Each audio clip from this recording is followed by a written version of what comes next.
Hi friends, வாங்க இன்னைக்கு விநாயகர் சதுர்த்தி ஸ்பெஷலா மணக்க கோவில் ஸ்டைல்ல சக்கரை பொங்கல் எப்படி செய்யறதுன்னு பார்க்கலாம். கோவில்ல கொடுக்குற பொங்கல் பிரசாதம்னா எல்லாருக்கும் ரொம்பவே பிடிக்கும் இல்லையா? அதை அப்படியே கொஞ்சம் கூட டேஸ்ட் மாறாம வீட்லயே ஈஸியா செய்யலாம். நம்ம சேனலை இன்னும் சப்ஸ்கிரைப் பண்ணாதவங்க சப்ஸ்கிரைப் பண்ணிக்கோங்க. மறக்காம ஆல் பட்டனை பிரஸ் பண்ணிக்கோங்க. வீடியோ ஸ்கிப் பண்ணாம ஃபுல்லா பாருங்க. வாங்க குயிக்கா வீடியோக்குள்ள போயிடலாம். முதல்ல நம்ம அரிசி பருப்பு வேக வச்சு எடுத்துக்கலாம். ஒரு குக்கரில் 1 கப் அளவுக்கு பொங்கல் பச்சரிசி எடுத்திருக்கேன். இதே கப்லேயே மற்ற இன்க்ரீடியன்ஸும் நீங்கள் மெஷர் பண்ணி எடுத்துக்கோங்க. இந்த மெஷரிங் கப் இல்லைனாலும் வீட்டில் இருக்கக்கூடிய கப் டம்ளர் இதில் எது வேணாலும் நீங்கள் யூஸ் பண்ணி அதுலேயே மற்ற இன்க்ரீடியன்ஸும் அளந்து எடுத்துக்கோங்க. அடுத்தது 1/2 கப் அளவுக்கு பாசிப்பருப்பு எடுத்துக்கிறேன். 1/2 கப்பும் சேர்த்துக்கலாம், இல்லைனா 1/4 கப்பு வேணாலும் சேர்த்துக்கலாம்.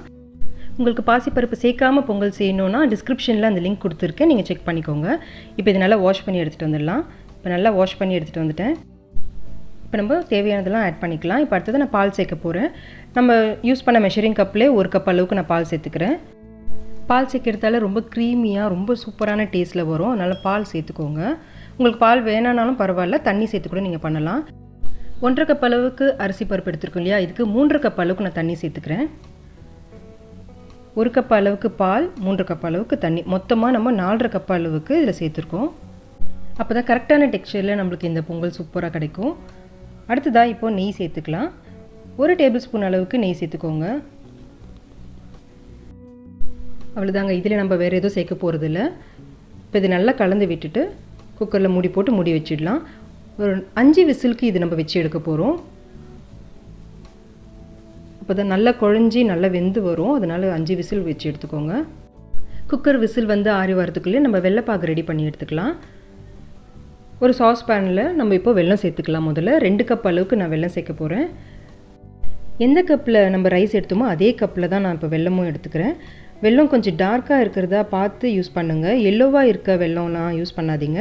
அதை யூஸ் பண்ணிங்கன்னா டேஸ்ட் கொஞ்சம் கம்மியாக இருக்கும், பார்க்கவும் ரொம்பவும் நல்லா இருக்காது. அதனால் இந்த மாதிரி கொஞ்சம் டார்க்காக இருக்க வெல்லமாக பார்த்து யூஸ் பண்ணுங்கள். அடுத்ததாக 1/2 கப் அளவுக்கு இதில் தண்ணி சேர்த்துக்கலாம். இப்போது ஸ்டவ்வை மீடியம் ஃப்ளேமில் வச்சுக்கோங்க. இது நல்லா கலந்து விட்டுக்கோங்க. வெல்லம் நல்லா கரைஞ்சி வர அளவுக்கு இது நம்ம கொதிக்க வச்சா போதும். பாகுபதம்லாம் எதுவும் தேவை கிடையாது. இந்த வெல்லத்தில் இருக்கிற அழுக்கு கல்லெல்லாம் எடுக்கிறதுக்காக தான் நம்ம இதை செய்கிறோம். வெல்லம் நல்லா முழுசாக கரைஞ்சி வர அளவுக்கு இதுக்கு கொதிக்க வைங்க. பாருங்கள், சூப்பராக நல்லா கரைஞ்சி வந்திருக்கு. கொஞ்சம் கூட கட்டிகள் இல்லாமல் இருக்குது. இப்போ இந்த ஸ்டேஜில் நம்ம ஸ்டவ் ஆஃப் பண்ணி இதை எடுத்து வச்சிடலாம். இப்போ சாதம் பார்க்கலாம், எவ்வளோ நல்லா சூப்பராக வெந்து வந்திருக்கு பாருங்கள். இது லேசாக நம்ம அழுத்தி விட்டுக்கலாம். அப்போ தான் நல்லா குழஞ்ச மாதிரி இருக்கும்.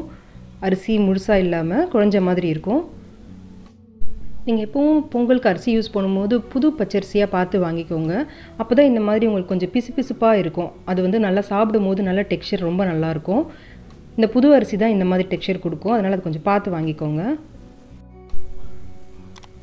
இப்போ நல்லா மசிச்சு விட்டாச்சு. இதை அடுத்தது இதில் நம்ம வெல்லத்தை சேர்த்துக்கலாம். வெல்லத்தை அப்படியே சேர்த்துடக்கூடாது. இது நம்ம நல்லா வடிகட்டி தான் சேர்த்துக்கணும். கல் மண்ணெல்லாம் இருக்கும் இல்லையா, அதனால் இது நல்லா வடிகட்டி சேர்த்துக்கோங்க.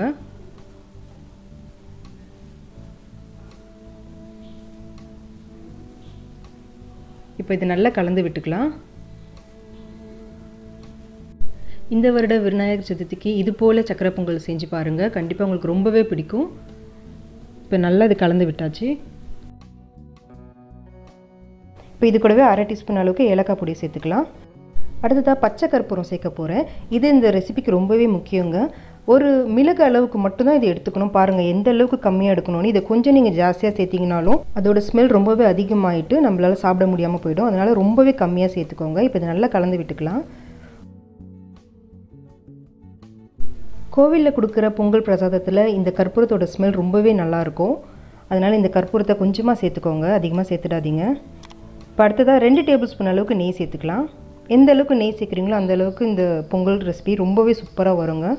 இப்போ இது லேசாக கலந்து விட்டுக்கோங்க. ஒரு பிஞ்ச் அளவுக்கு உப்பு சேர்த்துக்கோங்க. நான் அதை ரெக்கார்ட் பண்ண மறந்துட்டேன். உப்பு சேர்த்தா ஸ்வீட் இன்னமும் தூக்கி கொடுக்கும். இப்போ நல்லா கலந்து விட்டாச்சு. அடுத்ததாக முந்திரி திராட்சையை நம்ம வறுத்து எடுத்துகிட்டு வந்துடலாம். 2 டேபிள் ஸ்பூன் அளவுக்கு நெய் சேர்த்துக்கோங்க. 1/4 கப் அளவுக்கு முந்திரி சேர்த்துக்கிறேன். இது உங்கள் விருப்பம் தான், எந்த அளவுக்கு வேணுமோ அந்த அளவுக்கு சேர்த்துக்கோங்க. நீங்கள் நிறைய சேர்த்திங்கனாலும் ரொம்பவே நல்லாயிருக்கும். இது லோ ஃப்ளேமில் வச்சு வறுத்து எடுக்கலாம். ஹை ஃப்ளேமில் வச்சு தீய விட்டுற வேண்டாம். லேசாக இது கலர் மாறின பிறகு நம்ம இப்போது திராட்சையை சேர்த்துக்கலாம்.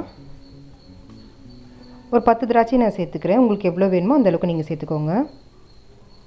லோ ஃப்ளேமில் வச்சு வறுத்திங்கன்னா தான் இது கரெக்டான டெக்ஸ்சரில் இருக்கும். இல்லைனா கருகி போயிடும், டேஸ்ட்டும் மாறி போயிடும். பாருங்கள், இந்த அளவுக்கு வறுத்துட்ட பிறகு இதை நம்ம பொங்கலோடு சேர்த்துக்கலாம். இப்போ இது லேசாக கலந்து விட்டுக்கோங்க. ஃபுல்லாக கலந்து விட வேணாம். எப்போ பரிமாறுறீங்களோ அப்போ இதை நம்ம ஃபுல்லாக கிளறி விட்டால் போதும். நம்மளில் பல பேர் கோவிலுக்கு போகிறதே இந்த பிரசாதத்தை வாங்கி சாப்பிட்ணும் அப்படின்றதுக்காகவே தாங்க. எங்கள் வீட்டிலையும் இது போல் ஆட்கள் இருக்காங்க. நீங்களும் இந்த சக்கரை பொங்கலை வீட்டில் செஞ்சு பார்த்துட்டு எப்படி இருந்துச்சு அப்படின்றத என்கிட்ட கமெண்ட் செக்ஷனில் ஷேர் பண்ணிக்கோங்க. உங்களுக்கு இந்த வீடியோ ரொம்ப பிடிச்சிருந்துச்சின்னா உங்கள் ஃப்ரெண்ட்ஸ் அண்ட் ஃபேமிலி கூட ஷேர் பண்ணிக்கோங்க. அப்படியே மறக்காமல் அம்மாடி கிச்சனுக்கு சப்ஸ்கிரைப் பண்ணிக்கோங்க. தேங்க்ஸ் ஃபார் வாட்சிங்.